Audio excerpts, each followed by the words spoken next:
నమస్తే, నా పేరు మూలింటి చంద్రశేఖర్ ఆస్పరి. వైకుంఠం జ్యోతి అనుచరుల అరాచకాల ఈ మాట ఎందుకు అనాల్సి వస్తుందంటే, దేవునికొండ మండలం కుంకునూరు గ్రామానికి చెందిన దళితుల దళితుల భూములు 527 సర్వే నెంబర్ల 5 ఎకరాల భూమి దాదాపు వారు 40-50 సంవత్సరాల నుండి వాళ్ళు సాగు చేసుకొని జీవనం కొనసాగిస్తున్నారు.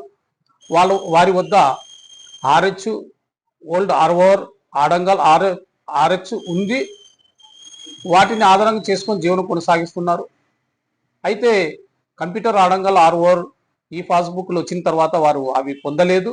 దాన్ని అదనుగా చూసుకొని ఈ యొక్క ఈరిక రాజశేఖర్ అనే అతను సహకార బ్యాంక్ చైర్మన్ ఆ యొక్క ఆర్ఓఆర్ ఆడంగల్ ఆ భూమిపై వారి పేరు మీద నమోదు చేయించుకొని ఆ భూమిపైకి మొన్న బుధవారం రోజు దౌర్జన్యంగా కొంత 30 మందిని దాదాపు 30 మందిని మద్యం సేవించి 30 మంది ఆ భూమిలోకి వెళ్ళబోయారు. అక్కడ అప్పటికే ఉన్న కొంతమంది దళితులు ఆ పొలం పైన సాగు పని చేసుకుంటూ ఉన్న దళితులు అడ్డుకోవడం జరిగింది. ఆ అడ్డుకోవడంలో ఈ ఈడిగ రాజశేఖర్ ఆ దళితులను కులం పేరుతో దూషించి మహిళ అడ్డం వస్తే మహిళను కూడా కులం పేరుతో దూషించి మహిళల పైన దళితుల పైన దాడి చేశారు. ఆ సంఘటన జరిగింది. అయితే ఇక్కడ ఈడిగ రాజశేఖర్ అనే అతన్ని ఇచ్చిన కేసును మాత్రం పోలీసులు కట్టారు. కానీ దళితులు ఇచ్చిన కేసులు మాత్రం ఇప్పటి వరకు కేసులు కట్టలేదు. అంటే ఇక్కడ అధికార దుర్వినియోగం జరిగిందని అర్థమవుతుంది. వాస్తవానికి ఈ ఈడిగ రాజశేఖర్ ఆ భూమి ఎలా వచ్చిందని నిరూపించాలి. అలాగే ఆ ఈడిగ రాజశేఖర్ కు మరో సర్వే నెంబర్లో 927/2లో ఆ ఈడిగ రాజశేఖర్ భార్య పేరు మీద కూడా 3 ఎకరాలు ఉన్నట్లు ఉందని చెప్తున్నారు. మొత్తం మీద 2 సర్వే నెంబర్లపై 8 ఎకరాల భూమి నాది అని, ప్రభుత్వ భూమి నాది అని ఆయన అంటున్నాడంట.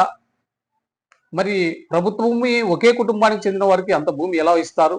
ఇలాంటి అనుమానాలు ఎన్నో ఉన్నాయి. మరి అభంశుభం తెలియని ఈ వారు దళితులకు ఇలా అన్యాయం జరుగుతుంటే ఖచ్చితంగా వైకుంఠం జ్యోతి గారు ఈ యొక్క సమస్యపై కలుగజేసుకొని అక్కడ దళితులకు న్యాయం చేయాలి. అదేవిధంగా ఇటీవల అదే మండలం చెందిన మండల కన్వీనర్ కూడా వివాదంలో చిక్కుకున్నాడు. అంటే చూస్తూ ఉంటే నాయకులు ఇలా తప్పులు చేస్తూ పోతే ఈ చెడ్డ పేరంతా వైకుంఠం జ్యోతి గారికే వస్తుంది. ఎందుకంటే వారి అనుచరులు కాబట్టి వెంటనే ఈ సమస్యపై కలుగు చేసుకొని న్యాయం చేయాలి.